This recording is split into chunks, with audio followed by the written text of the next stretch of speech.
Nom d'un clito. Nom d'un clito. Nom d'un clito. Nom d'un clito. Nom d'un clito. Nom d'un clito, le podcast qui se fout des tabous. Une exploration sans filtre ni excuse de la santé sexuelle au féminin et au masculin. Des témoignages intimes, des récits de vie, des interviews d'experts et d'expertes, des conseils et une communauté où ta voix compte. Je suis Céline Guillan, facilitatrice de l'univers Nom d'un clito. Salut les clitofolks et bienvenue dans ce Clito Papote, la discussion sans filtre où le plaisir a droit de citer et les injonctions prennent cher. Aujourd'hui, on va plonger dans un sujet hot qui a de quoi faire frétiller les neurones, les injonctions sexuelles, être performante, séduisante, disponible. Tu sais, ce petit logiciel intégré qui te souffle que tu es censé être une bombe atomique au lit, dispo 24/7, orgasme garanti 100%, le tout avec le brushing qui tient. Eh ben, spoiler alerte, on va tout démonter. Parce que ce mois-ci, chez Nom d'un clito, c'est avril, le mois du plaisir décomplexé et de la santé sexuelle.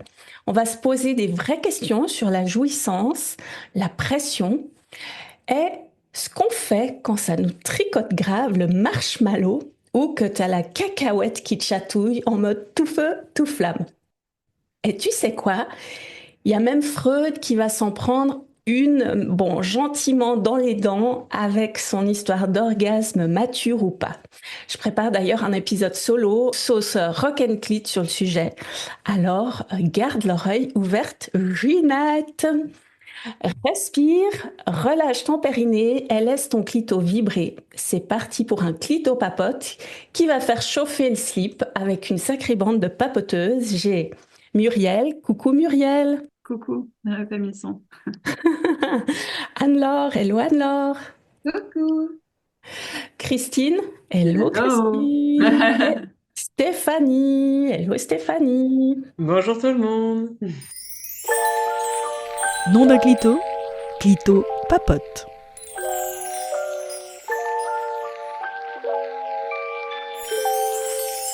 Maintenant, avant de passer aux questions, je vais amener quand même quelques chiffres, comme par exemple celui qu'en France, seulement 6% des femmes déclarent toujours atteindre l'orgasme lors d'un rapport sexuel hétérosexuel, contre 95 ou 95% des hommes. Et ça, c'est une source de l'IFOP qui date de 2022. On a, selon une enquête du Opinion Way de 2021, une femme sur 3 a déjà simulé un orgasme pour ne pas décevoir son ou sa partenaire. Et puis, 70 ou 70% des femmes pensent qu'on attend d'elles qu'elles soient sexy, disponibles et prêtes à tout au lit, même quand elles n'en ont pas envie. Et ça, c'est une autre source de l'IFOP de 2022. Alors, je vais commencer par ma première question, qui est la suivante. Quand est-ce que tu as pris conscience qu'on attendait de toi d'être, entre guillemets, bonne au lit, d'être séduisante ou performante sexuellement? Et puis, je vous amène quelques exemples comme ça va peut-être faire remonter des souvenirs.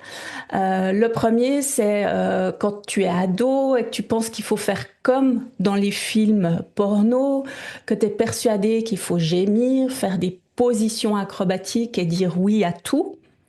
Un autre exemple, la masturbation comme moyen de s'explorer, c'est pas bien, c'est sale, c'est dégoûtant. Et puis, un dernier exemple, penser que le désir masculin compte plus que celui de la femme, que tu dois être sexy, rasé, dispo, même quand t'as pas envie, et que, à la rigueur, si t'as pas envie, ben, c'est que t'es pas normal. Alors, pour moi, m'amener un petit peu là-dedans, comme ça vous donne aussi un petit peu le temps de réfléchir, et puis de lever la main quand t'as un sujet, enfin, une idée viendra dans vos têtes. Moi, je prendrais le fait que il y a quand même la masturbation féminine.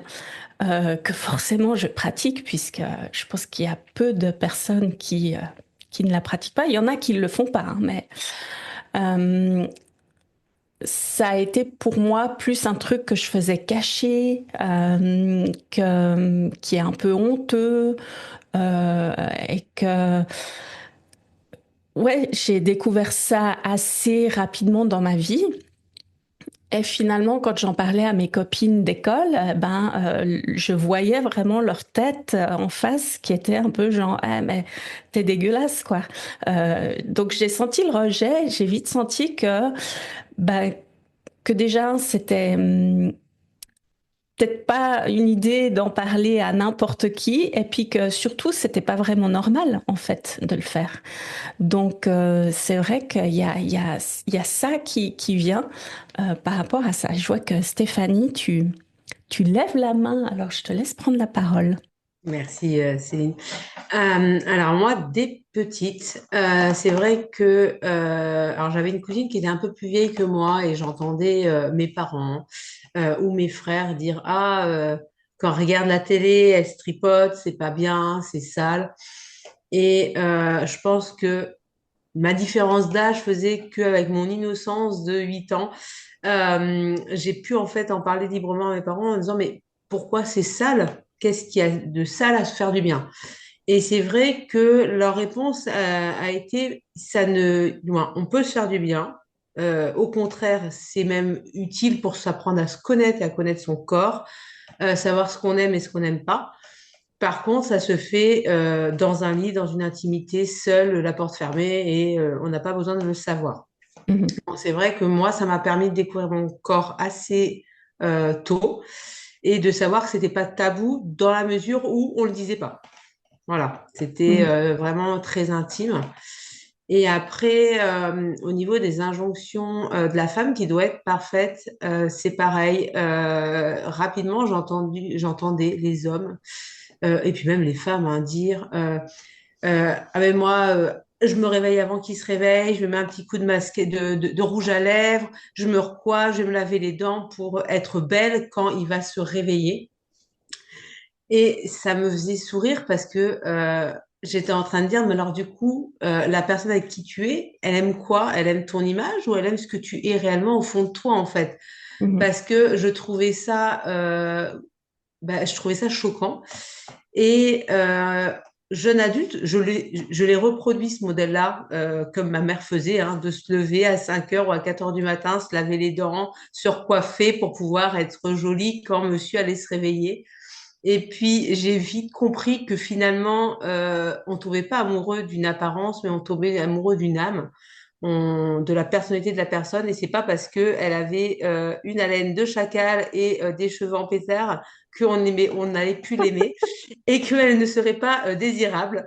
Donc, du coup, j'ai très, très vite arrêté et voilà, j'ai arrêté de me mettre, du moins, voilà, sur ces idées sociétales on doit toujours être présentable à n'importe quel moment du jour ou de la nuit.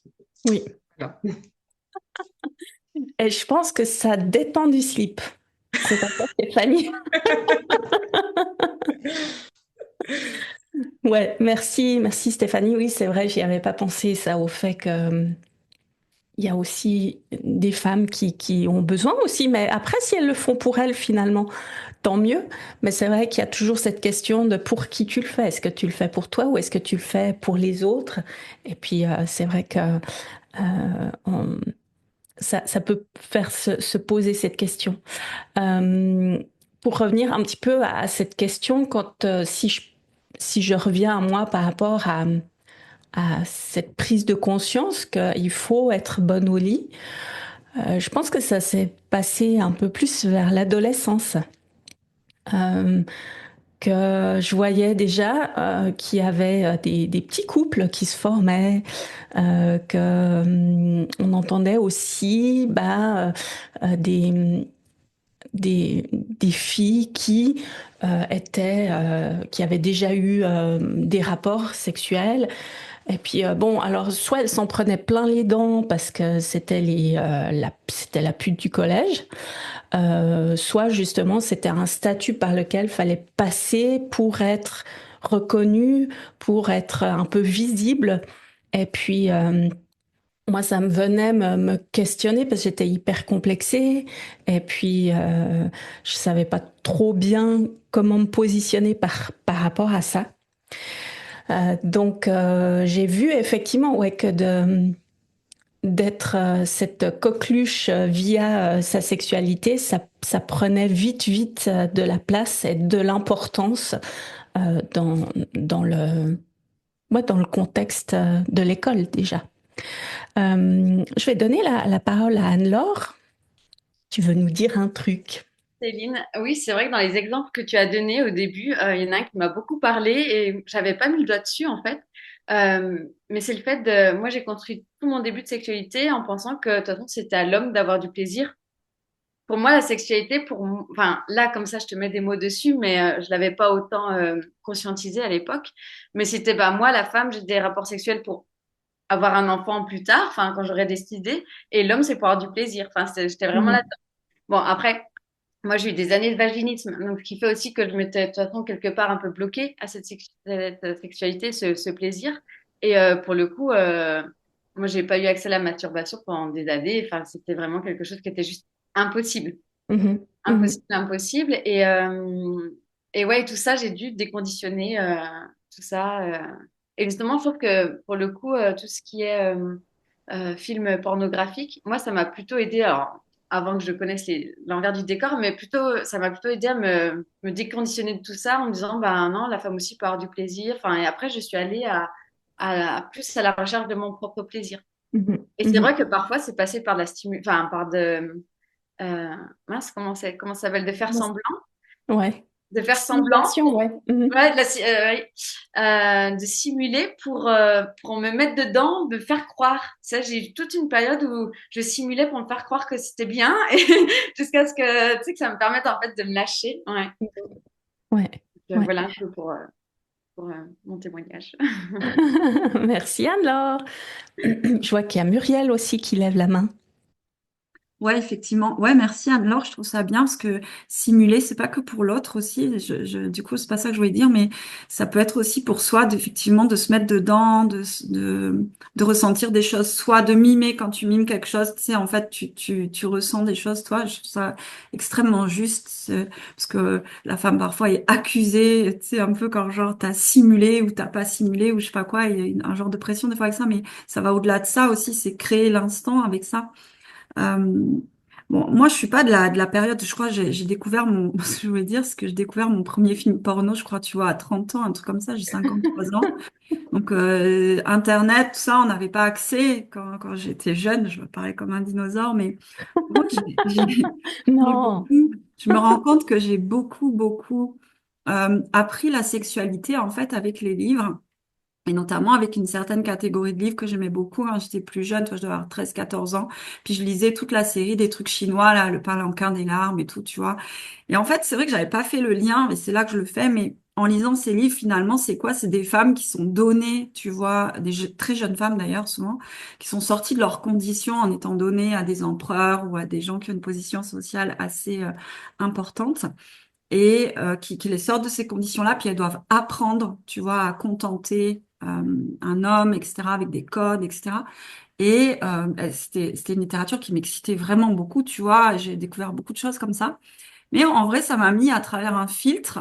Et je pense que ça m'a beaucoup aidé aussi d'une certaine manière parce que pour moi, j'ai vu la sexualité tout de suite aussi d'une certaine manière comme une sorte de pouvoir, tu vois, d'accéder à une forme de liberté, à une forme de quelque chose d'assez, ouais, ben, ça m'a mis là-dedans, quoi. En dehors d'apprendre beaucoup de choses sur le corps, parce que c'était des livres où il y a beaucoup de détails, tu sais, comme le Kama, enfin, ça c'est indien le Kama Sutra, mais je veux dire, il y a beaucoup de codes dans ces livres-là, donc tu apprenais beaucoup de choses et tout.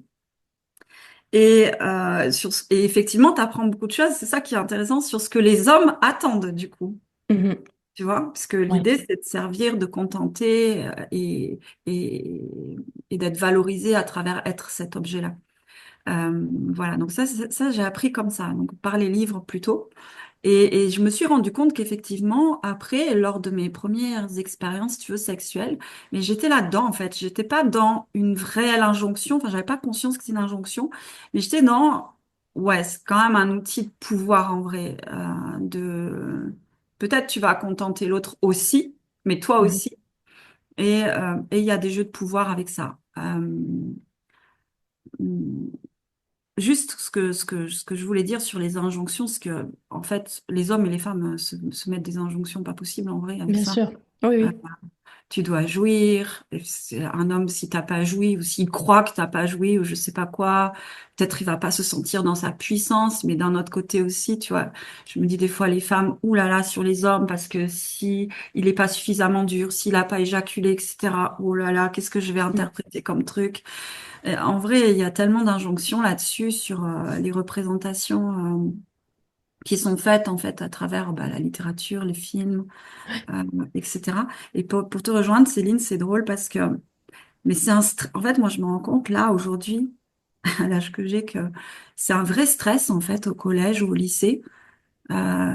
Celles qui affichent qu'elles ont déjà fait ça, tu sais, Mhm.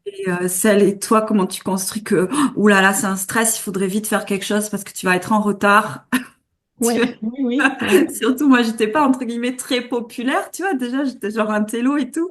Et donc, c'était un vrai stress. Je badais complètement les filles qui racontaient des trucs, tout en restant un peu en retrait. Et je sais qu'il y a un âge, tu vois, c'était plutôt vers le lycée, je pense vers 16 17 ans, où je me disais, mais là, il va falloir que je trouve une solution, quoi. Mais réellement, j'étais là-dedans, dans ce stress de me dire, mais il faut que tu trouves une solution, ma vieille, parce que là, tu vas être la dernière. Toi, Mhm. dernière du lycée de 2000, bon bref.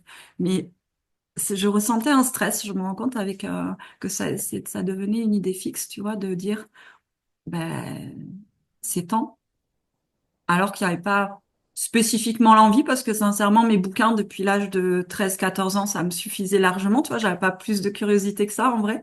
Ouais, Et il y avait un stress.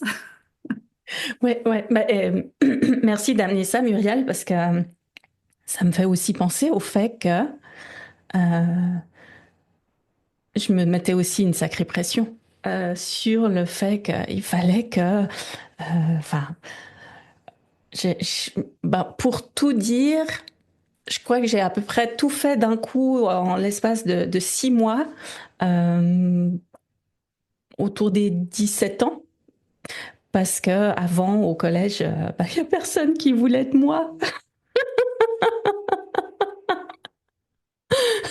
Ah mais non, mais en plus c'est sérieux parce que je passais pour le ton de service, donc bon, voilà, je me mettais pas forcément en valeur, mais pas, j'étais habillée normal comme une gosse de 13 14 ans avec sweatshirt, jeans. J'étais pas en crop top ou habillée tout moulant, donc forcément on voyait rien, c'était pas très intéressant. Et puis ouais, le fait que je commence plus tard, ben là aussi je me suis dit, ah, faut que j'envoie là, sinon ça va pas. Ça va pas aller. Donc, ouais, merci pour ce rappel, Muriel. Ça m'a fait penser à ça. Et puis, Christine, Oui, je vais prendre la suite de Muriel parce que je fais aussi partie des dinosaures.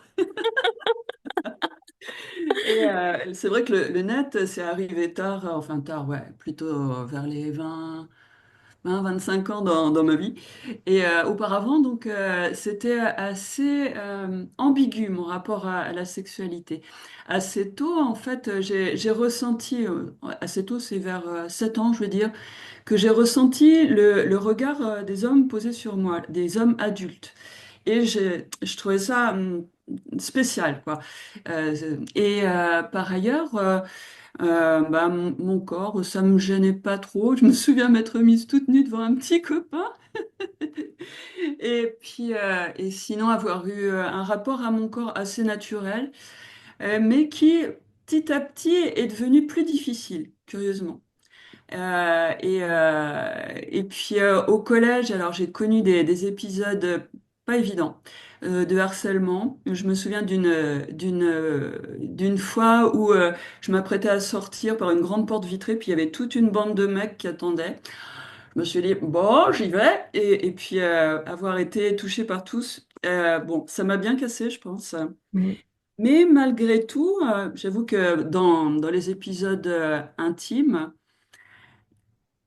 je me suis bien éclatée. Je me suis vraiment bien éclatée. J'aime beaucoup ça. Bon, l'orgasme, ok. Mais il y a quand même un truc que je trouve ouais, très, très, très, très dérangeant. C'est effectivement cette injonction au plaisir de l'homme que j'ai ressenti. Alors, j'ai pas eu beaucoup de partenaires, hein. D'abord, ouais, un premier, puis un second qui est devenu mon mari. Et, euh, et il y avait cette espèce de chantage au sentiment que j'ai compris petit à petit. Et je le voyais beaucoup se masturber sur le net avec bah, des invitations de petit à petit à utiliser des accessoires et tout. Et j'étais dans une dynamique du fait plaisir. Même si je prenais quand même du plaisir, petit à petit, ça m'a amené à avoir de moins en moins envie, enfin, de proposer, quoi, d'être dans cet échange naturel.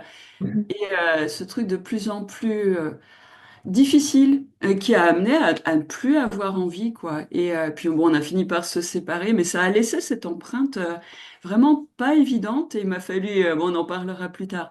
Mais ouais, c'est cette ambiguïté, je trouve, entre ouais, le plaisir, ok, j'adore, mais en même temps, ah, il y a quelque chose de lourd derrière, quoi. Euh, Mhm. c'est quelque chose que j'avais envie de partager. Et ce côté lourd, je pense que c'est bah, tout ce qu'on peut mettre derrière euh, ouais, dans les images qu'on peut avoir du plaisir à donner, du plaisir à recevoir, être performant, performante. La beauté, ouais, aussi, euh, ça n'a pas été évident non plus, parce que je me suis laissée influencer, bon, c'est tout un parcours, pour répondre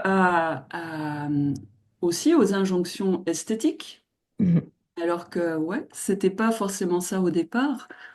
Bon, voilà. Merci Christine. Oui, c'est vrai que la sexualité, c'est quand même beaucoup tourné vers le plaisir masculin et puis ce devoir de la femme d'y répondre. Et ouais, je trouve ça dommage. Alors ça commence à changer maintenant puisqu'il y a des personnes qui en parlent, mais malgré tout, il y a quand même toujours cette image ben, il faut que ça soit pénétratif, il faut que ci et ça. Et puis, ouais, c'est très hétéronormé finalement, les relations sexuelles encore de nos jours. Muriel, tu voulais ajouter quelque chose? Oui, ça m'a pas mal interpellée là sur la masturbation. Ça, c'est intéressant l'injonction parce qu'en fait, je vois beaucoup de couples qui pensent que si on est content en fait de sa sexualité en couple, normalement on n'aurait pas besoin de se masturber. C'est-à-dire que l'injonction ce serait en gros ouais, mais non, mais si tu fais ça tout seul, c'est parce que moi je te sers à rien, je te contente pas suffisamment. Puis dans les deux sens en fait. Et ça, je trouve ça assez drôle parce que finalement, ça dit beaucoup aussi de l'intimité. Je pense qu'on oublie aussi peut-être parfois que même une relation sexuelle à deux, c'est aussi intime, c'est-à-dire c'est chacun pour soi finalement, tu vois. Mhm. Et ça, cette injonction, elle est très forte en fait là de cette autodépendance en fait au plaisir, de pas dissocier en fait ça. Et il y a quelque chose qui m'a fait réagir tout à l'heure aussi, c'est que c'est dans l'éducation en fait. Moi, je me suis rendu compte et beaucoup ces dernières années qu'en fait toute notre sexualité, elle est vue à travers le filtre de l'éducation au corps humain et que d'ailleurs on dit pas organes sexuels, tu vois, on dit organes génitaux quand tu Mhm. apprends la sexualité. Et donc, en vrai, bah oui, donc d'où, en fait, je pense, le formatage sur la pénétration, etc. Parce qu'en fait, on est formaté que ça doit être utilisé comme pour faire des enfants, enfin reproduire l'espèce, etc. Et que, en gros, bon bah oui, ça peut donner du plaisir, mais du coup, toutes les pratiques, moi je me dis des fois, en fait, on a abordé toutes les façons de faire finalement à travers le filtre du corps, de la reproduction, en fait. Et comme si c'était la première fonction finalement, ça, tu vois. Mhm. Mais en fait, c'est pas la. Enfin, pourquoi ce serait la première, j'ai envie de te dire, en Ouais. vrai. Ouais, Non, et même sur d'autres pratiques sexuelles que moi j'ai découvert après, ben, je me suis dit, mais en vrai, ouais, en vrai, bah, il y a ce filtre-là de l'éducation, la reproduction, les appareils génitaux, etc. Et, et genre, la sexualité serait un plus, quoi, tu vois, ou je sais pas. ouais, ouais. Et du coup, bah, c'est aussi pour ça, je pense que c'est compliqué, que la masturbation féminine, je suis pas, je te rejoins pas totalement là, parce qu'en vrai, je pense qu'un homme, il est un peu coincé entre faire son truc et entre il faudrait qu'une femme montre vraiment bien son plaisir, tu vois, genre que t'as des hommes, t'as l'impression que si la femme, elle crie beaucoup, que le voisin, il entend, là, ouais, là, c'est une preuve de sa puissance et tout, tu vois. Mhm. Donc, je me dis, ils sont un peu coincés entre les deux, entre avoir leur propre plaisir et il faudrait que tout le monde voit qu'ils savent contenter une femme, tu vois. Oui, oui. C'est un peu, c'est quoi, c'est limitant, quoi, franchement. Mhm. Ouais, Euh, ouais. Mais tu as raison, hein, ben, finalement, c'est tout le système qui serait à revoir. C'est de remettre l'homme sur un, ouais, dans une zone où il n'est pas obligé de performer, où c'est pas parce qu'il va faire jouir sa partenaire ou son partenaire qu'il en est plus viril. Enfin, souvent, à mon sens, c'est quand même beaucoup confondu, la virilité, et puis bon, il y a plein d'autres choses qui font confondre ça, mais le fait qu'un homme amène son ou sa partenaire à l'orgasme, euh, et puis que la femme, ben, ouais, il y a aussi, comme tu le disais, il y a ce côté très reproducteur, malgré tout, dans la manière dont on voit la sexualité de nos jours. Puis tu disais autre chose, Muriel, par rapport à la masturbation en couple. C'est vrai que, comme tu l'as dit, ça peut être pris comme, ouais, bon, ben, soit j'arrive pas à satisfaire l'autre, enfin, c'est un peu honteux presque dans l'image, alors qu'au contraire, ça peut être une chouette pratique à faire ensemble ou à côté, ou il y a même un livre, Betty Dodson, qui dit bah, ça peut être aussi une manière de démarrer. Peut-être que un a pas très très envie, puis que l'autre il a très envie, donc celui qui a très envie commence à se masturber, et puis peut-être que du coup ça donne des idées à l'autre. Mais c'est sûr que pour ça, il faut être à l'aise au sein du couple de se masturber chacun de son côté. Puis il y a aussi, ça me faisait penser aussi à l'utilisation du vibromasseur.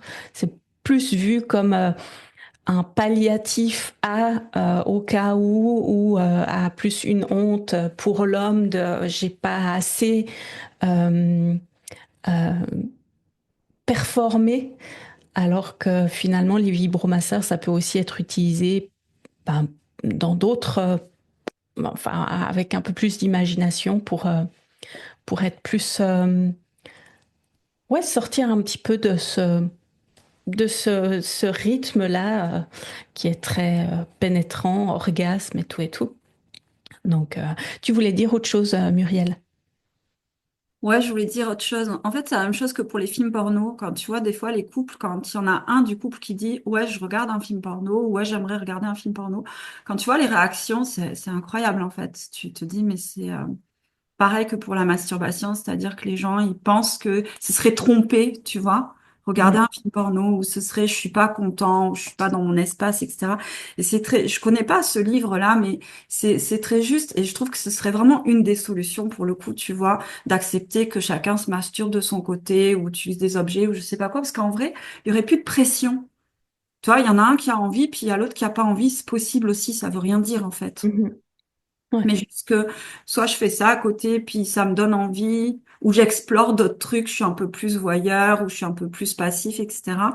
Mais en fait, il y a plus de pression, je suis plus obligée à ce moment-là, de participer, de co-créer, Mhm. tu vois? Ouais, ouais, effectivement, c'est juste ce que tu dis, Muriel. Bah, tu disais aussi quelque chose, Muriel, par rapport au fait que la sexualité est vue de manière très reproductive. Et ça me fait penser au fait que j'en parlais dans l'introduction à Freud, ce bon vieux Sigmund. qui considérait l'orgasme clitoridien comme immature et valorisait uniquement l'orgasme vaginal. Ce qui, pour celles qui y croient encore, crée un méga clivage entre les femmes. C'est vrai qu'il y a beaucoup, toi t'es clitoridienne, toi t'es vaginale, parce qu'on se compare en mode, ah ouais, t'es trop nulle avec ton orgasme du clito, moi j'ai mieux. Et puis, comme je disais, je vous ai préparé un super épisode bien piquant. Alors, prépare déjà ton popcorn et ton clito éventuellement. Mais en tout cas, ce qu'il y a de sûr, ouais, c'est par rapport à cet orgasme, c'est que finalement, il n'y a pas d'orgasme ou clitoridien ou vaginal. C'est tout va ensemble. Mais c'est dommage qu'il y ait encore cette perception et que ça fasse ouais, des rivalités entre femmes, alors que c'est important justement qu'on se soutienne, en tout cas à mon sens, en plus dans un sujet qui est aussi rempli d'injonctions, tant vers les hommes que vers les femmes, hein, mais que c'est bien quand même qu'on puisse être solidaire par rapport à ça. Je vais passer directement à la question numéro 2. Comment est-ce que les injonctions qui existent ont-elles influencé ta vie sexuelle ou éventuellement la freinent encore? Est-ce que tu t'es déjà perdu dans le plaisir des autres en oubliant le tien? Et puis, je vais vous amener aussi des exemples là. On peut avoir, il y a des années de simulation parce qu'on t'a jamais dit que tu pouvais dire non ou dire c'est pas comme ça que j'aime. euh, T'as pas assez de désir, tu te compares ou que au contraire t'es intense et que t'en éprouves trop entre guillemets et que ça c'est pas normal pour une femme. Et puis tu penses que si tu passes pas par la case orgasme ou par la case du bon orgasme, encore une fois, Freud on t'a vu, c'est que t'es dysfonctionnel. Alors que parfois c'est juste que t'es pas dans le mood, que t'as pas envie, et puis peut-être même que l'alchimie est pas au rendez-vous. Est-ce que vous avez des avis là-dessus? Je vois que Anne-Laure t'a déjà levé la main. Je t'écoute. Oui, j'ai déjà levé la main parce que ça me parle tellement. J'ai l'impression d'avoir vécu à travers d'injonctions pendant tellement longtemps. Alors moi, c'était plutôt en termes de fréquence. En couple, j'avais vraiment l'impression qu'il fallait que je fasse que je fasse l'amour une fois par semaine, sinon ça allait. Enfin, juste, je me posais même pas la question. C'était le minimum parce que sinon, ça veut dire qu'on avait un problème dans le couple. C'est-à-dire que je suis pas normale. Donc oui, il y a des fois où j'aurais que intérieurement parlant, j'aurais eu envie de dire non, mais que je l'ai fait parce que de toute façon, il fallait, quoi, il fallait le faire. Mm. Mhm. Et Ouais. surtout avec des enfants en bas âge, on sait que c'est à un moment donné, c'est maintenant qu'il faut le faire parce qu'après, sinon, on loupe le coche et après, on passe à la semaine d'après, donc on l'a pas fait pendant la semaine. Donc moi, ça me mettait une sorte de pression de c'est maintenant, quoi, en fait, et tu peux pas dire non, en fait. Alors, ça, enfin, je dis ça, mais lui ne m'a jamais forcé. C'est vraiment moi qui m'auto-forçais. Enfin, voilà. Je Après, comprends. n'empêche que parfois je prenais du plaisir, mais c'est vrai que de prime abord, j'aurais plutôt eu envie de dire non, non. Ouais, ouais, je pense que c'est l'injonction la plus importante. Et c'est vrai que pour revenir à ce que vous disiez juste avant, par rapport à se masturber chacun de son côté, ben, moi j'ai encore cette injonction-là. C'est vrai que j'ai du mal à me détacher de ça. Quand vous dites, je sens qu'en moi, c'est, bah non, s'il se masturbe, c'est qu'il n'a pas assez de plaisir avec moi. Tu vois, je suis encore dans ce truc-là, moi. Mais merci pour ça, parce que ça me montre une autre façon de voir les choses que mon mental dit oui, mais intérieurement, je suis encore en mode, tu sais, résistance. Mais merci pour ça. Top. Mhm. Merci Anne-Laure. Merci. Stéphanie, tu as envie d'ajouter quelque chose? Oui, alors moi, alors très très longtemps, j'ai eu du mal à dire ce que j'aimais, ce que j'aimais pas. Et du coup, ben, je subissais les pratiques. Et puis, jusqu'au jour où je me suis rendu compte que du moins, le plaisir simulé était pas du tout la même chose que le plaisir réel, et même pour le partenaire. Parce que du coup, je me suis rendu compte que même le partenaire prenait tellement plus de plaisir quand c'était un plaisir partagé parce qu'il y a plus d'intensité, il y a plus de passion, il y a plus de, voilà, il y a plus de feu en fait, que lorsque c'est simulé, c'est plutôt platonique et du coup, d'une, on prend pas plaisir et l'autre ne prend pas plaisir non plus.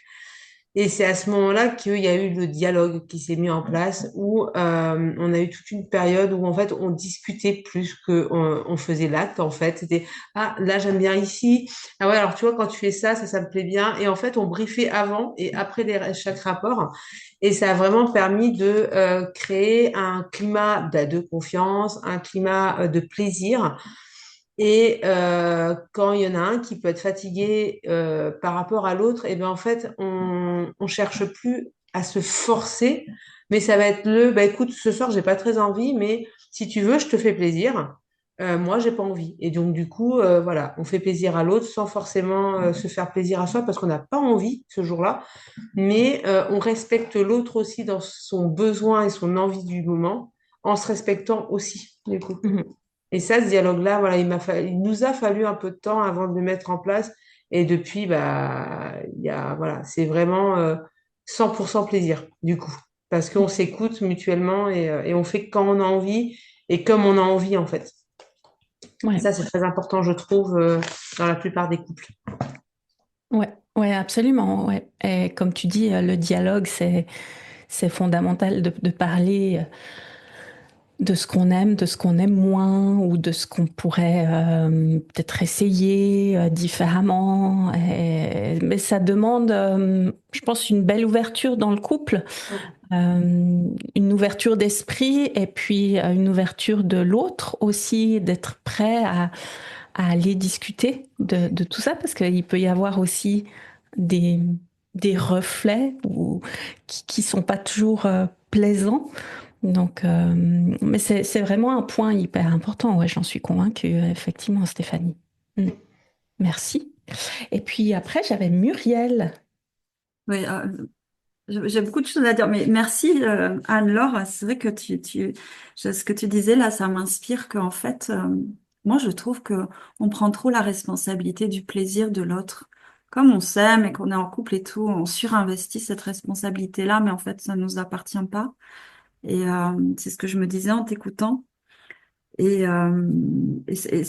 pour moi, c'est extrêmement libérateur de se libérer de ça, pour l'autre, pour nous, pour nous-mêmes et puis pour le couple. Et il y a autre chose que je me disais en écoutant Stéphanie aussi, c'est que euh, dire qu'on n'aime pas un truc, faire un truc avec son partenaire, enfin qu'on n'apprécie pas telle ou telle pratique, peut-être on a trop peur que l'autre l'entende comme je t'aime pas. Ou, tu vois? Et du coup, je me disais en vous écoutant là, ça pose la question de, ok, mais si moi j'aime pas et que l'autre il aime, c'est un peu la question qu'a soulevée Stéphanie. On fait quoi? Et du coup, tu vois, dire aussi, en fait, je me dis, parce que moi je suis hypno à la base, hein, l'inconscient, les schémas, tout ça, je me dis, oui, il y a quoi derrière ça? Tu vas dire, j'aime pas. Potentiellement, tu te sens en risque que l'autre, du coup, il croit que tu l'aimes pas, ou il se sent pas aimé. Du coup, il y a un risque pour le couple. D'accord? Et du coup, c'est quoi la solution? Ben, c'est aborder les bonnes questions. Ok, toi, tu veux ça, moi, je veux pas ça. C'est important comment pour toi? Si c'est important pour toi, on fait comment? C'est ça les vraies questions. On parlait de communication, mais c'est de la communication à travers les vraies questions. Est-ce que on installe un système où, ben, de temps en temps, je te fais plaisir, puis toi, tu me fais plaisir, ou je sais pas quoi, ou est-ce qu'on se dit, ok, ben, cette pratique-là, tu vas peut-être aller la chercher ailleurs et c'est ok. Ou tu vois, je me dis, en vrai, derrière ça, il y a les vraies questions, quoi. Le risque, c'est ça, en fait, c'est de regarder les vraies questions en face. Mhm. Je me dis. Oui, effectivement, c'est des questions qui font pas toujours plaisir ou qui mettent dans des situations pas toujours confortables. Donc, Ouais, ou qui dissocie un petit peu la sexualité de l'amour aussi. mhm. Que la sexualité, c'est une chose de l'amour et c'est pas toujours que ça, Ouais, même dans l'espace du couple. ouais, ouais, absolument. Oui, t'as entièrement raison. Le fait que, est-ce que, parce que souvent l'amour est intrinsèquement lié, en tout cas, c'est dans les croyances. Ça l'est pas en réalité, mais dans les croyances, c'est amour égale sexe et que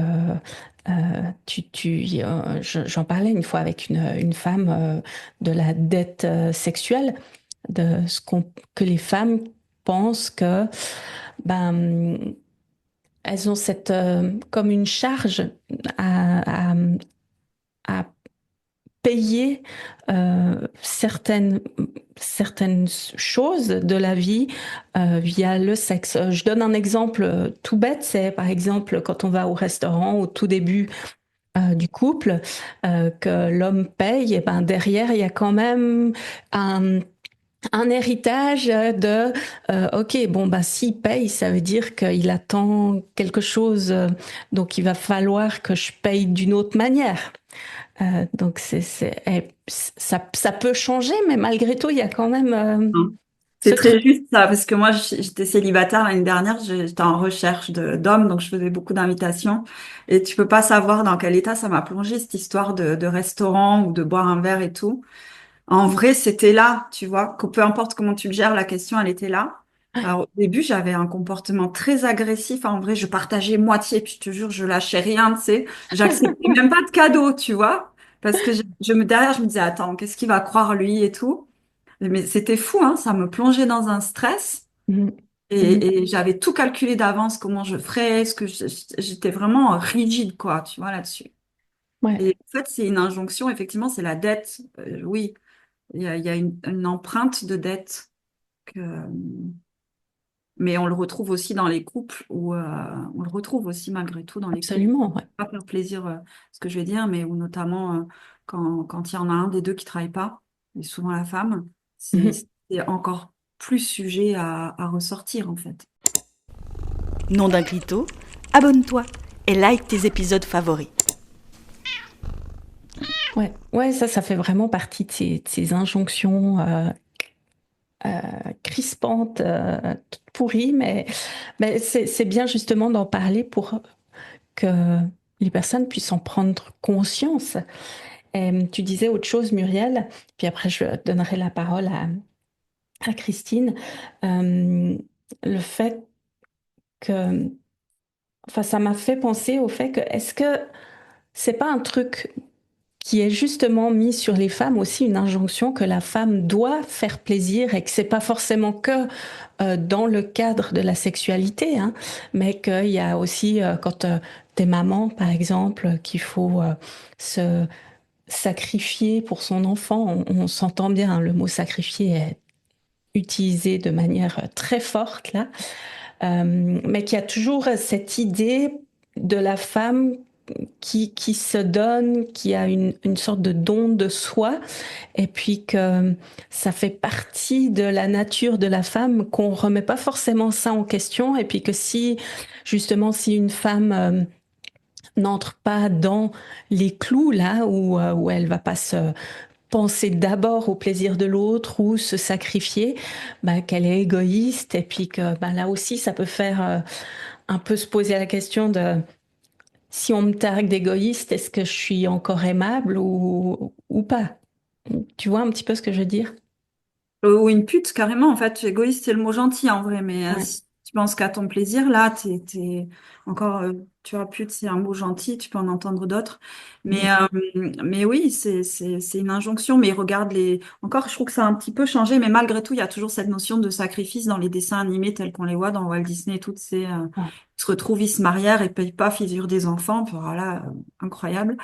Mais maintenant, il y a l'autre notion de sacrifice, c'est que tu vois des héroïnes en fait qui font pas de couple, mais qui se sacrifient pour une cause, Mhm. tu vois. Ouais.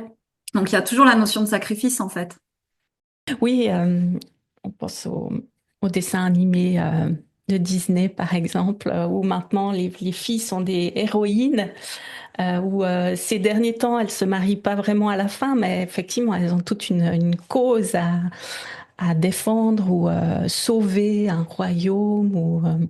Ouais, c'est assez ancré, effectivement. Merci, Muriel. Christine, qu'est-ce que tu veux nous dire, Christine? Merci pour vos partages. Déjà, ouais, ça, il y a plein de choses qui sont venues résonner en moi. Et ouais, j'avais envie de partager le fait que le sexe, pour moi, c'est vraiment où est-ce qu'on en est dans le couple. Parce que est-ce que c'était... Ouais, je crois que c'est Stéphanie qui disait qu'elle dialoguait. Est-ce que ça me plaît? Est-ce que ça me plaît pas? Mais ça, pendant longtemps, pour moi, ça n'a pas été naturel. Et jusqu'à ce que je mette en conscience, en fait, que c'était essentiel. C'était essentiel parce que ça veut dire que sinon, bah, c'est dans le sacrifice, quoi. Tu n'as pas forcément envie et puis bah, ça va être pour l'autre. Donc, et puis, ouais, puis moi je sais que j'en discute souvent avec une amie, on est ouais, vraiment trash, quand on dit plein de détails entre nous, comment ça se passe dans notre vie sexuelle, dans notre couple. Et c'est vraiment une chance, je trouve, de vraiment cette émission aussi, de pouvoir partager tout ce qu'on ressent par rapport bah, à notre corps. Et puis, mais bon sang, mais tout ce qu'on nous a mis sur le dos. Moi, quand j'y ai réfléchi, ouais, vous parliez de bah, toutes les injonctions. Déjà, bah, sois belle, fais plaisir, tu te sacrifies, tu vas plutôt t'occuper de ta famille avant de t'occuper de toi-même, et tout ça. Et je me disais qu'en fait, quelque part, c'est le nœud du... Bon, j'extrapole, hein, mais quelque part, c'est vraiment le rapport de l'homme à la femme, c'est le nœud de plein de problèmes. Et on est au cœur des religions, on est au cœur des guerres même. Si on pense aux guerres, bah, depuis Hélène de Troie, quoi, c'est la belle femme désirable, etc. Et puis, il y a aussi... euh, bon, je pars peut-être un peu loin, mais oui, si, dans l'histoire, en fait, il y a tous ces mariages entre les rois pour avoir plus de terrain, la descendance. On porte tout ça, tout ce que c'est tous les bagages transgénérationnels, etc. Mhm. Tout ce qu'on porte de nos aînés et qu'on apprend à déconstruire. Pour moi, c'est vraiment le rapport intime à l'autre, aller visiter tous ces programmes, je veux même parler de programmes, quoi, et détricoter ça petit à petit, parce que bah, on a en fait, il me semble, un rapport à soi qui est unique et le retrouver, le plaisir d'être avec soi déjà, et puis comment on se parle à soi-même, quel rapport corporel, physique on a à soi, avant que ce soit avec l'autre, bah, depuis que j'ai divorcé, en fait, j'ai eu plusieurs compagnons, et c'est vraiment super enrichissant aussi pour apprendre à se connaître. Et puis, bah, dans la façon de faire l'amour, le rapport au corps, le rapport aussi, bah, le dialogue, est-ce qu'il y en a? Et s'il y a absence ouais, enfin, si l'autre bande pas, bah, ça peut être juste aussi simplement se caresser et l'accepter. Et ce qui n'est pas forcément évident, parce que justement, il y a ce petit vélo dans la tête. Ah ouais, mais il bande pas, mais pourquoi? Et alors que ça peut être très chouette aussi. Mhm. Et tout ça, c'est toutes les pensées en fait qui peuvent venir quoi, pendant le rapport ou après. Est-ce que j'ai envie de poursuivre avec cet homme-là? Pourquoi pas? Pourquoi oui? Et ouais, en discutant donc toujours avec cet ami, on en est venu vraiment à se dire que même en couple marié, quoi, c'est vraiment quand on a un rapport amical à l'autre où bah, je mène ma vie, j'aime mon corps avant tout, j'ai ma façon de vivre que je trouve juste. Et si ça résonne en toi et que c'est OK et qu'on peut parler de tout ça, bah ça, c'est une super aventure qu'on vit, quoi. Sinon, je pense que c'est vraiment ce moment du rapport intime et de la clarté entre l'un et l'autre qui va amener à se dire, ah ouais, ça c'est magnifique comme aventure, quoi. Ou se dire, ouais, bon, je le sentais bien, mais il y a un truc qui déconne quand même. Oui, merci, merci Christine. Effectivement, ça peut faire sonner creux finalement quand il n'y a pas cette profondeur dans la relation. Après, ça dépend aussi un petit peu le type de relation sexuelle que tu as. C'est genre éventuellement un coup d'un soir, quoique même un coup d'un soir, c'est quand même bien s'il y a un truc intéressant des deux côtés. Sinon, c'est juste, allez, hop, pénétratif encore une fois, puis on s'arrête là, quoi. Ouais, je peux ajouter quelque chose Vas-y, vas-y. par rapport à ce que tu disais d'un coup, d'un soir. C'est vraiment, ça fait partie de mon expérience pour prendre conscience du fait plaisir. Et c'est aussi l'honnêteté de l'autre et mes attentes, en même temps que j'ai appris à identifier. J'étais dans une période de trouble hein, par rapport à mon divorce. Hein. Ça m'a amené à vraiment aller profond en moi. Et bah, j'ai rencontré par exemple un thérapeute. J'étais allée le voir pour guérir mon féminin sacré. Mhm, Et puis, il massait très très bien, c'est vraiment très chouette, sauf que ça a dérapé. Et comme il était très beau gosse, et puis que, bon, je me suis dit, ok, quoi. Et, et du coup, on a profité du moment. mhm, Et pour moi, vu les mots échangés, tout ça, c'était pour aller plus loin. Je me suis dit, ah oui, c'est peut-être une rencontre. Sauf que, bah, même s'il a été clair, il a dit qu'il avait une compagne, moi, j'ai commencé à me projeter. Donc mhm, c'était, oui, une aventure d'une après-midi, mais c'est aussi tout ce que ça m'a permis de comprendre ah ouais, ça y est, le petit vélo, il est en route aussi pour ça, tu vois. mhm. Ça peut être très bien juste une fois. Et c'est vrai que bah, on aimerait plus, hein, c'est ça le plaisir aussi, c'est quand c'est génial, tu te dis encore, encore, et non, et c'est là qu'il y a peut-être l'erreur, justement. Ouais, après, ça dépend aussi de finalement comment tu te sens par rapport à ça. Bon, après, je vais pas refaire toute ton histoire à toi, Christine, elle t'appartient, hein, bien sûr.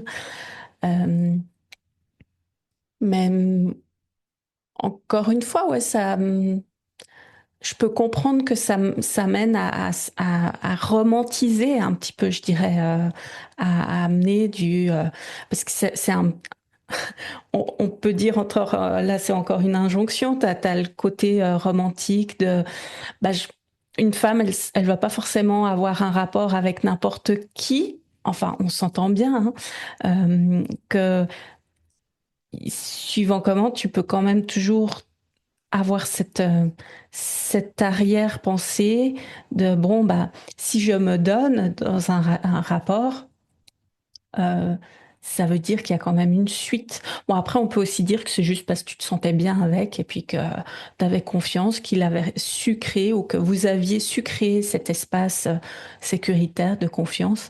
Et puis voilà. Donc, je ne vais pas extrapoler par rapport à ça. Anne-Laure, tu voulais ajouter quelque chose? Enfin, il y a tellement de choses qui viennent percuter là en moi.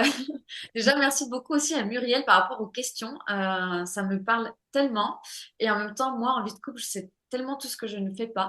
C'est-à-dire qu'il y a zéro discussion, je prends sur moi. En fait, c'est comme si j'étais deux personnes différentes. Quand je suis en couple avec quelqu'un où j'ai le rôle de femme, de mère famille et voilà, de compagne. Et lorsque je suis dans une relation plus futile, parce que moi, je suis célibataire, des fois j'ai des relations voilà, où je sais que je ne vais pas me poser avec la personne, c'est plus futile. Et là, je suis une toute autre personne. Et je pense que c'est ce que, je ne sais plus qui disait ça, peut-être Muriel encore. Euh, je pense dans cette relation-là, je ne prends pas du tout en charge la responsabilité du plaisir de l'autre. C'est-à-dire que je fais focus sur moi. Et en fait, je trouve que lui, en fait, il prend plus de plaisir. En fait, c'est paradoxal, mais c'est en me concentrant sur moi, en montrant, alors je suis pas trop dans le dialogue, mais plutôt en montrant les endroits, ce que j'aime bien, euh, ouais, sous forme de jeu, je me lâche, j'en ai rien à faire d'être pas bien épilé ou j'ai un bourrelet qui dépasse ou quoi. Alors que dans une vie de couple, même si je me sens bien, je me mets des barrières, je me mets des injonctions, quoi. Mais je me dis, mais non, il faut que je sois comme ça, comme ça, comme ça. Et je suis très cérébrale, c'est-à-dire que même pendant un rapport, je vais être très, très cérébrale. J'ai du mal à lâcher prise. Alors que les Mhm. relations futiles, c'est, c'est génial. Mon mental s'arrête et je vis le moment présent, quoi. Ouais. Ouais.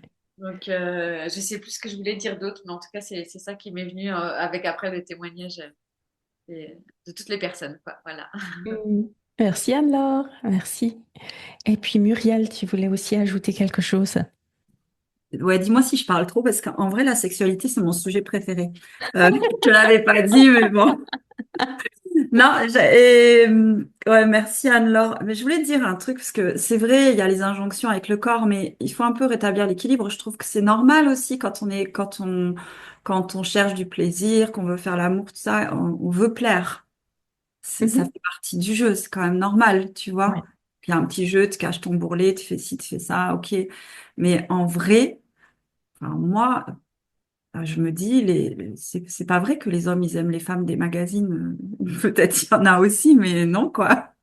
Bon, bref, ça, c'est une parenthèse, mais il y a plein d'injonctions qui te coupent de ta... C'est tellement créatif, la sexualité, c'est tellement un espace de liberté pour moi, qui est quand même à dissocier aussi de la construction du couple et de la famille, parfois, parce que la sexualité, c'est pas égal un couple, ça, c'est peut-être aussi déjà une injonction.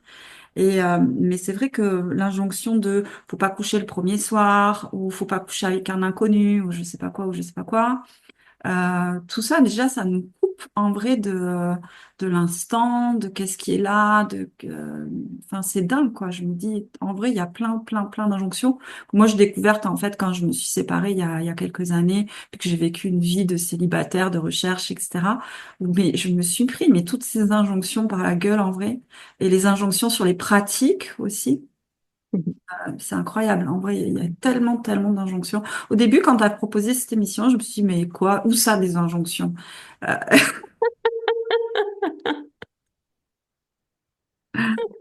voilà. Mais il y a des injonctions aussi qu'on peut explorer, c'est-à-dire que tu vois, notamment sur les pratiques, peut-être que de répondre à une injonction, c'est aussi quelque chose qui va te faire découvrir un nouvel espace. Mhm. C'est pas aussi polarisé que ça, si tu veux. Oui, bah, c'est jamais vraiment simple d'être tout, ou tout blanc ou tout noir. Et il y a quand même, comme tu dis, une injonction peut amener à vouloir aller explorer quelque chose, si c'est ce que j'ai bien compris que tu disais, Muriel. Oui, c'est ça. Mhm. Mais il y a l'injonction aussi. Une fois, je me suis amusée à compter combien de partenaires j'avais eu dans ma vie. Bon, j'ai 53 ans. Euh, et je discutais avec un copain, un ami, et il m'avait dit qu'il avait rapporté à un groupe d'amis femmes à lui le chiffre que j'avais dit. Et il m'avait dit, je suis désolée, mais t'es plus invitée à la soirée. Et, et je me suis dit, waouh, en fait, il y aurait une injonction sur le nombre d'hommes que tu devrais avoir connus si t'es une femme bien. Mhm. Non, mais attends. Ouais. Et je me suis retrouvée face à ça et je me suis dit, ah ouais, ok. Ouais. Mais il y a un truc, je me rappelle plus comment ça s'appelle, mais il y a un truc qui passe effectivement où bah, l'idée c'est d'afficher ou de dire le nombre de personnes, de partenaires sexuels que tu as eu dans ta vie. Et puis effectivement, si c'est une femme qui dit qu'elle a eu, je sais pas moi, 20, 30 amants dans toute sa vie, bah bam, direct, c'est une pute. Et puis un mec, bon bah, oh, dis donc, il a bien travaillé, c'est un don Juan, lui, il a bien réussi dans sa vie, quoi. Donc là aussi, c'est... Ouais, enfin, 20 si tu as 50 ans et que tu as commencé à 20 ans, ça fait même pas un par an, hein. Ouais, Ok. ouais, ouais. Oui, si on le rapporte techniquement au calcul, bah voilà. Mais après, partons du principe que t'es pas censé. Pourquoi t'en as eu combien, Muriel, ça te fait? Je sais même pas les compter. Mais c'est pas ça. On parle de partenaire sexuel, pas de couple, hein. Mais ça me fait rire parce qu'en vrai, c'est pas un parent, tu vois, ou je sais pas. Je m'amuse des fois, je demande à des femmes, je dis, ah ouais, et toi, t'as eu combien de partenaires? Ben, et si tu ramènes au nombre d'années, Mhm. tu fais des calculs comme ça, c'est drôle, quoi. Ouais, ouais, ouais, c'est vrai que. Puis après, si c'est, moi, je m'amuse aussi à compter. Puis, mais je me dis, bon alors, si j'ai juste embrassé ou que j'ai juste fait ci ou ça, est-ce que ça compte comme partenaire sexuel? Donc, on peut aller loin aussi. Ça, c'est, mais c'est vrai, c'est vrai. Et, Euh, Tu parlais des femmes des magazines. Euh, Ça m'a fait penser au fait que, ça c'est mon mari qui me le dit souvent, finalement en fait lui, un mannequin, ça l'intéresse pas, c'est vraiment plus une question d'attitude, est-ce que comment tu te sens, comment tu vibres, comment t'es dans le moment. Et puis finalement, bah, si tu as une Miss qui est super bien gaulée, mais qui reste complètement statique, pardon, ben, c'est peut-être moins cool aussi. Enfin, tu vois. Donc voilà ce que j'avais envie d'ajouter. Stéphanie, Oui, Muriel m'a fait remonter des choses en parlant de il faut pas coucher le premier soir, sinon on est une salope, hein, on va être clair. Moi, j'ai mes tantes et ma mère, toute mon enfance m'ont toujours dit surtout, tu ne couches pas tout de suite. Tu le fais mariner 2 mois. S'il reste 2 mois, c'est que c'est pas tes cuisses qui l'intéressent, mais c'est ce que tu es. J'ai perdu beaucoup de partenaires sexuels en faisant cette pratique, mais bon, j'ai aussi rencontré mon mari, mais voilà, en fait, elle m'avait inculqué que s'ils étaient capables d'attendre, c'est que c'était bon. Voilà. mhm. Et quand j'y repense, c'est tellement stupide, mais, mais quand on est jeune, on fait beaucoup ce qu'on nous dit. Donc après, je pense que ça m'a évité aussi pas mal de mésaventures, mais voilà. Donc c'était voilà. Et il y a quelque chose que ma mère disait aussi, et je crois que c'est resté encore, et pourtant maintenant je suis lorsque j'avais des copains et qu'elle me déposait chez eux, elle me disait, ah là, je t'amène au taureau. Et voilà, elle dit, elle fait, ah là, j'aime pas ça, j'ai l'impression de t'amener au taureau. Et j'aimerais dire, non, mais on peut passer une soirée sans qu'il se passe quoi que ce soit. Et voilà, si ça serait chez une copine, tu me dirais pas, je t'amène au taureau. Donc pourquoi là, chez un homme, forcément, il y a cette injonction justement de une amitié homme-femme et finit forcément dans un lit. Euh, voilà. Ouais, ouais, il y a ça, hein, le fait, comme tu le dis, Stéphanie, merci, c'est que forcément, il peut pas y avoir d'amitié entre hommes et femmes. Il y a forcément anguille sous roche. Mais après, je pense que c'est aussi une question d'attitude et de positionnement. C'est clair que si dès le départ ça part en flirt, puis il y a plein de choses qui se disent, bah, il y a peut-être des chances que ça parte vers quelque chose d'un peu plus sexuel. Et puis bon, bah après, si t'as un sex friend, c'est bien aussi. Mais effectivement, si dès le départ c'est bien clair qu'il n'y a rien qui se passera, euh, voilà. Mais ouais, il y a toujours cette idée qui passe par là. Et quand tu disais que tu parlais de ta maman, ça me faisait penser à un truc aussi que ma mère, à moi, elle me disait, Céline, tu sauras que si un homme te dit je t'aime avant d'avoir fait l'amour, c'est qu'il ne le pense pas. Et que si te le dit après, c'est que là vraiment, il te le pense. C'était pas juste pour te mettre dans son lit. Bon après, à voir, mais c'est un point de vue comme un autre. Donc, est-ce que c'est pas aussi une injonction? Ben, je vais passer à la dernière question, à moins qu'une de vous souhaite ajouter quelque chose, mais je pense qu'on a déjà pas mal passé de temps là-dessus. Ma question, dernière question, c'est qu'est-ce que on peut faire? On va là plus dans le côté solution. Concrètement, pour foutre la paix à nos clitos, nos corps et surtout sortir de ces injonctions. Alors, comme exemple, ben, j'ai repensé l'éducation sexuelle en mode j'ai appris à 30 ans que c'était le clitoris dans son entièreté. Ce que c'était que le clitoris dans son entièreté à 30 ans, est-ce qu'il n'y a pas un bug dans le programme? Sous-entendu, est-ce qu'on ne devrait pas parler du clitoris beaucoup plus tôt?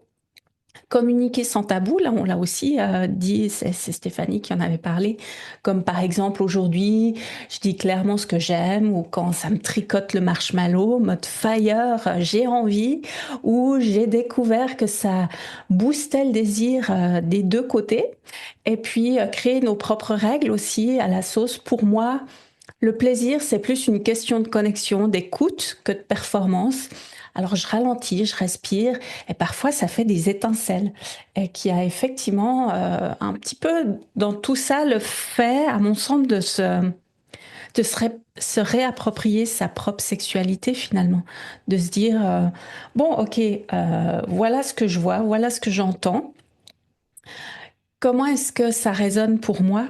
Est-ce que je pense que c'est quelque chose qui me fait du bien parce que ça me fait vraiment du bien, donc je la pratique, cette pratique par exemple, ou si, ouais, si je le fais pour faire plaisir à l'autre, où est-ce que je me positionne là-dedans? Donc, voir aussi ce qui résonne vraiment pour soi, à mon sens, être en recherche plus en mode exploration et puis essayer autant que faire se peut, ce qui n'est pas toujours simple, de se détacher le plus possible de ces injonctions, mais encore faut-il les voir parce que parfois elles sont tellement subtiles et intriquées dans nos vies de tous les jours qu'on les voit même pas.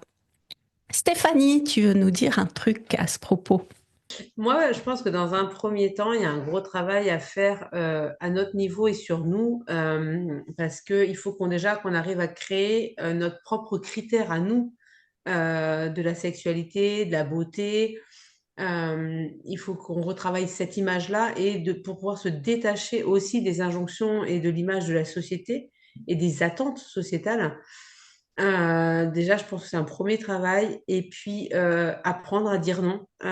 C'est quelque chose qui est quand même très difficile encore dans notre société moderne. Et on a tendance à culpabiliser quand on dit non. Et je pense que réussir à se défaire de tout ça, déjà, on sera de beaux modèles pour les générations futures et pour nos propres enfants, en fait. Mhm. Et après, moi, je sais qu'à mon niveau, on a plutôt une ouverture à la maison de la sexualité, hein. On parle de tout, sans forcément de tabou. Et lorsqu'il les enfants et puis ados, parce que j'ai les deux, j'ai 8 et 13 ans à la maison, hein, moi, dès qu'ils lancent une perche, même si j'ai pas le temps, parce que je suis en train de faire quelque chose, eh bien, j'arrête ce que je fais, je me pose et on va discuter, mais ouvertement. Je sais que voilà, on a eu une conversation sur la masturbation avec ma fille de 8 ans. Voilà, je me suis vraiment cloisonnée, je me suis pas mis dans le ah, elle a que 8 ans. Non, j'ai dit bon ben elle pratique, donc je vais la soutenir et je vais surtout pas lui mettre des injonctions alors qu'elle a que 8 ans. Donc c'est vrai qu'on a eu une conversation très ouverte là-dessus et sans tabou du coup, parce que je me suis dit, vu toutes les injonctions que nous on a eues et le temps qu'on a mis à se déconstruire de ces injonctions et le temps qu'on a mis à ne pas avoir honte à prendre plaisir, si on arrive à travailler avec nos enfants sans leur inculquer des injonctions, euh, peut-être qu'ils arriveront à être épanouis plus vite et moins à être bloqués dans leur vie sexuelle parce que on leur a pas, nous, mis les freins que nous, on a eus Mhm. à cette époque-là. Donc déjà, je pense que nous, à notre niveau, on a quand même de quoi travailler et de quoi faire déjà, rien qu'à notre niveau, hein. Ouais, absolument. Encore faut-il être à l'aise de pouvoir parler Mm. de ça avec ses enfants, de sexualité. Ouais, c'est vrai que, mais c'est hyper important. Effectivement, ça commence déjà dans le cocon familial. Et puis dernièrement, je discutais avec un sexothérapeute de ça, et il disait plutôt peut-être que de parler de, bon là c'est présenté comme ça pour toi Stéphanie, hein, mais plutôt que de parler de sexualité en premier, ça vaudrait peut-être plus le coup de parler de l'amour et comme bah, après il y a des questions qui vont aller du côté de la sexualité, bah, finalement on parle de ça, mais expliquer un petit peu ce que c'est que l'amour et puis de d'éduquer par rapport à ça, pour autant que l'enfant le demande, effectivement. Donc, merci pour ton partage, Stéphanie. Et je vois que Muriel a levé la main. Ouais, juste par rapport à ce que tu viens de dire, là, effectivement, l'amour et puis aussi peut-être le plaisir et la connexion, tu vois, Mhm. aussi. Ouais. Bon, par rapport à communiquer, moi, je suis un peu mitigée avec ça parce que je trouve que ce soit d'ailleurs sur les émotions, sur d'autres sujets, il y a cette espèce d'injonction maintenant qu'il faudrait communiquer tout le temps. Et je trouve que ça se retourne un peu, c'est un peu comme l'arroseur arrosé, quoi. Tu es dans l'injonction de communiquer. Et ça, je trouve ça hyper néfaste en vrai, hyper stressant et hyper négatif. Donc, peut-être communiquer, oui. Parce que même dans un couple, c'est pas parce qu'on s'aime beaucoup, qu'on a construit des choses ensemble, qu'on en est au même niveau, qu'on est prêt aux mêmes choses, et y compris en termes de communication. Tu peux être toi prête à communiquer, puis en face, ça peut être assez violent de recevoir ça, ou Mhm. tu vois. Donc, oui, communiquer, c'est sûr, ouvrir un espace, en tout cas, ça c'est sûr, mais je pense que la chose la plus importante pour moi, ce serait déjà de comprendre que, ben, la sexualité, ça demande déjà d'avoir un intérêt pour ça enfin de s'y intéresser dans ce sens-là. Et puis peut-être déjà de commencer par créer de l'espace et du temps pour ça. Parce qu'en vrai, je vois pas comment tu peux avoir une sexualité qui épanouissante si c'est toujours en queue de budget temps, queue de budget énergie, tu sais, genre le soir, après ta journée, tes gosses et tout ça, là, ça y est, faudrait être performant, avoir du plaisir et tout. Mhm. Mais ou, je sais pas, enfin, je me dis, oui, bah, ça demande d'y consacrer du temps et d'y consacrer de l'énergie, en vrai. Ouais. Tu vois. Ouais, ouais. Tu vas pas te dire, je vais faire une soirée avec mon mari ou ma femme, je vais me baffrer au resto, puis après on va faire l'amour et tout. Bah non, si tu manges hyper lourd, ça va peut-être pas aller, tu vois.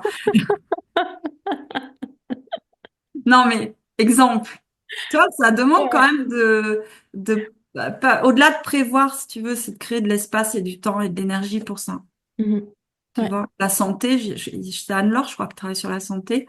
Je trouvais ça intéressant que ce soit là, parce qu'effectivement, il y a sûrement un lien aussi entre la sexualité, et puis comment on est en santé, en énergie, etc.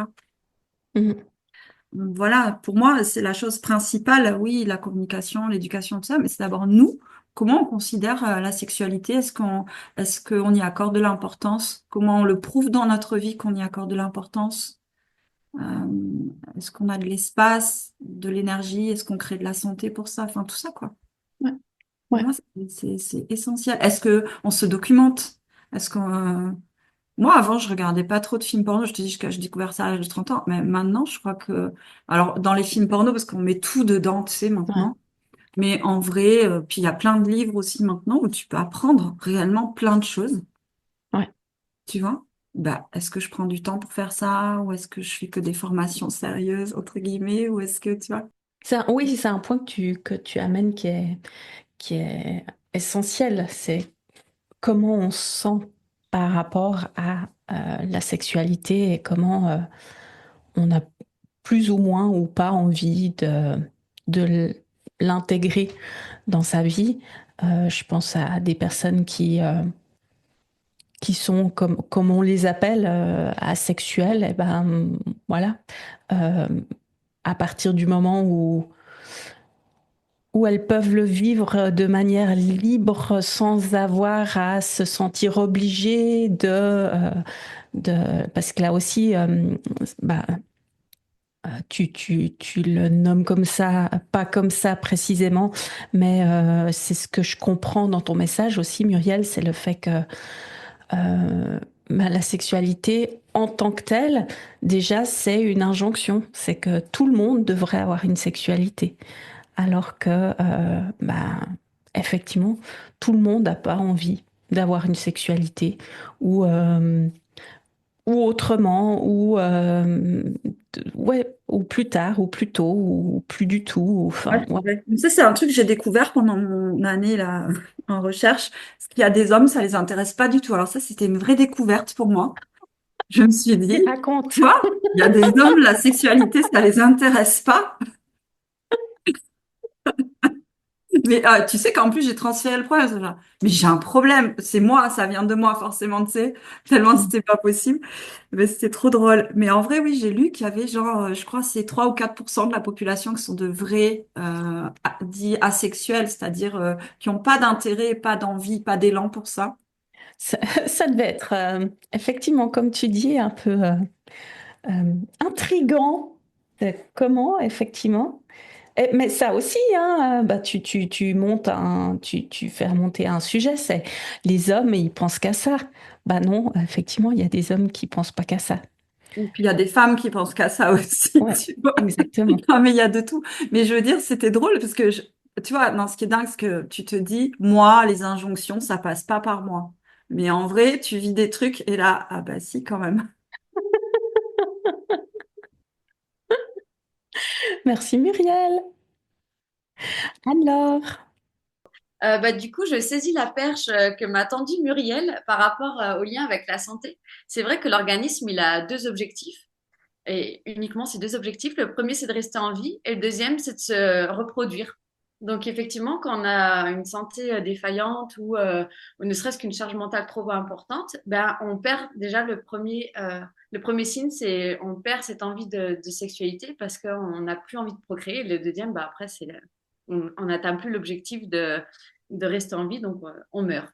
Quand on a des grosses pathologies voilà, qui amènent à la mort. Donc, c'est super intéressant et aussi ça permet de voir que notre envie de faire l'amour, c'est aussi, ça nous permet de procréer, ça permet de répondre à cet objectif-là qu'a notre organisme de se reproduire pour la survie de notre espèce. Et voilà, donc ça c'était la petite parenthèse. Et ce que je voulais, euh, enfin en tout cas pour moi, l'une des solutions possibles, en tout cas, ce serait vraiment de déconditionner tout ce qu'on a mis autour de la sexualité, tout ce qu'on a collé à la sexualité, enfin dans ce qu'on a partagé, c'était vraiment la responsabilité du plaisir de l'autre, de comment est-ce que je suis en tant que mère, en tant que femme. Enfin, on met beaucoup de choses derrière la sexualité, derrière notre performance, derrière la fréquence de nos rapports sexuels, derrière notre nombre de partenaires. Il y a tellement de choses derrière tout ça. mhm, Alors que si on remet juste au plaisir, comme quand on mange un bon plat, juste le plaisir de manger un bon plat, ben là, juste le plaisir lors d'un rapport intime. mhm, Juste ça, en fait. Et arrêter de mettre autant de trucs. Euh, ouais, ça me parle tellement. En tout cas, pour moi, personnellement, c'est le premier pas pour retrouver une intimité comme je l'entends, mais cette fois-ci en couple. Je pense que ce serait ça. Ce serait déconditionner tout ça. Comme mhm. couper les liens là. Je vois plein de liens, sexualité, tac, tac, tac, et les couper. Ouais. Ouais, ouais. Oui, et c'est vrai que c'est insidieux. Il y en a partout, finalement, des liens. On ne pense pas à l'immensité des liens qu'il peut y avoir. Merci Anne-Laure. Christine? Ouais, je vais rebondir sur ce que disait Muriel de l'injonction au partage des émotions et tout ça. Ouais, en fait, comme pour pas mal de choses, j'ai l'impression que c'est déjà se connaître et puis être dans le flow, quoi, revenir à quelque chose de simple et dans l'instant ça passe pas et puis voilà quoi. C'est ouais, c'est quelque chose que je vis à présent après m'être euh, comment dire pendant un temps ouais, j'ai préféré vivre le célibat, le temps de me retrouver le temps de me redécouvrir bon, avec des accessoires et puis le temps de savoir ce que j'aime, poser mes limites, apprendre à poser mes limites et puis voir les changements. J'ai trouvé que c'était vraiment magnifique de voir comment mon rapport aux autres, à l'homme, changeait, quoi. Comment ça redevenait plus simple, plus joyeux, plus ouais, naturel et puis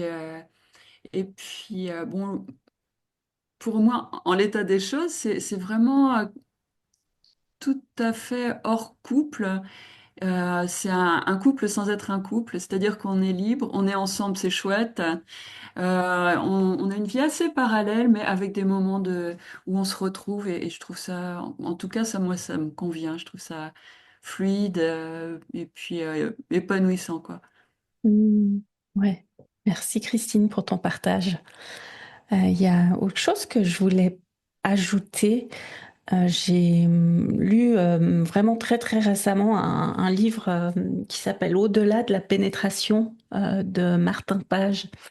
Et c'est très intéressant de lire ce livre parce qu'on se rend compte qu'il y a quand même beaucoup beaucoup de choses qui tournent autour de la pénétration. Donc dans l'acte sexuel d'un pénétrant et d'un pénétré. Et que il dit, et si la sexualité devenait une question politique, qu'il s'imagine en fait en train de mettre en place un moratoire à la pénétration, que tu dis, imagine comme au mois de janvier, par exemple, tu as ce mois, le Veganuary, où tu manges pendant un mois, tu fais le test de pas manger de viande pour voir ce que ça donne. Et que, ben, pourquoi est-ce qu'on pourrait pas le faire, par exemple, avec la sexualité? De se dire, en tout cas pour les personnes que ça intéresse de le faire, se dire, ben, pendant un mois, il n'y a pas de pénétration. Que ce soit avec le sexe, avec un doigt ou avec quoi que ce soit.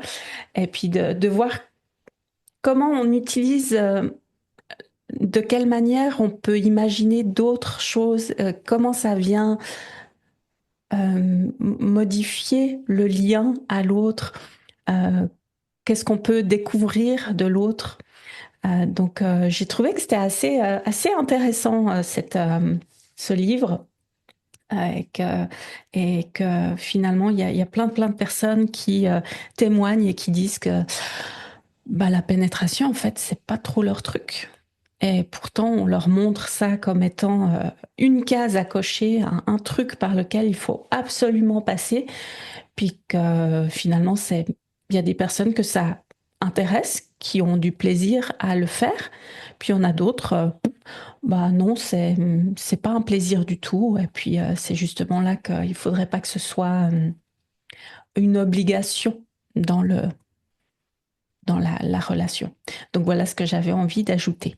On arrive à la fin de cette émission. Est-ce que, avant que je rende le micro, est-ce que vous aimeriez ajouter quelque chose, mesdames?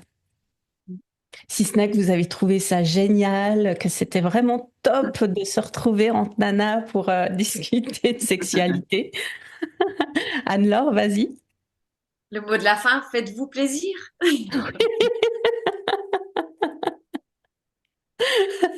Merci Anne-Laure. Muriel.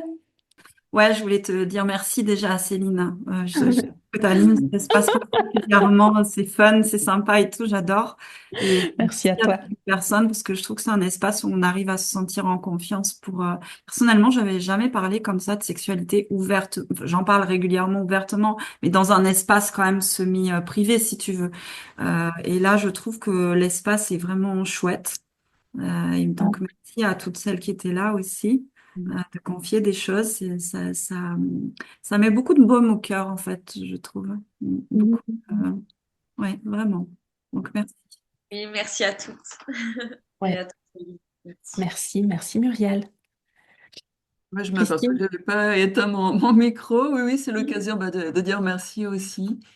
Et puis, bon, laissons-nous porter, quoi.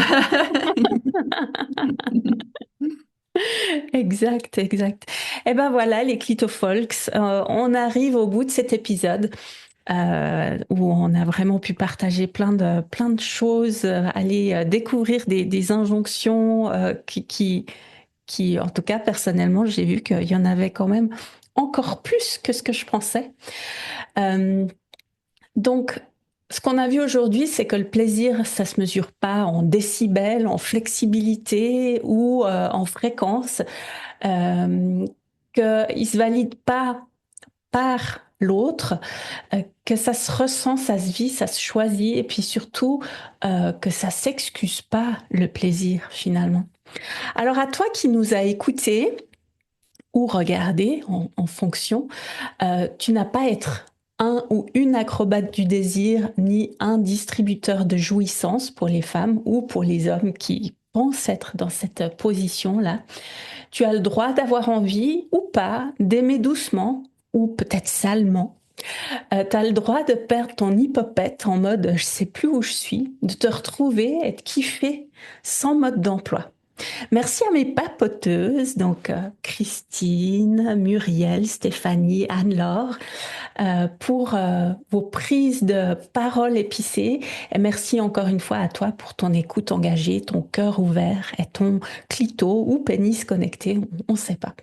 On se retrouve très bientôt pour un nouvel épisode de Clito Papote, où on va explorer la thématique d'être parent et de vivre sa sexualité sans complexe. En attendant, viens me raconter ce que toi, tu as envie de désapprendre, de réinventer, de jubiler.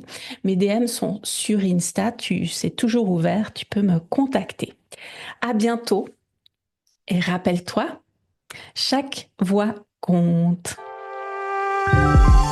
Nom d'un clito, un espace ouvert à toutes et tous. Pour tout savoir sur l'univers Nom d'un clito et ne rater aucun épisode, suis le clito sur Instagram sur le compte Nom d'un clito tout attaché. À bientôt!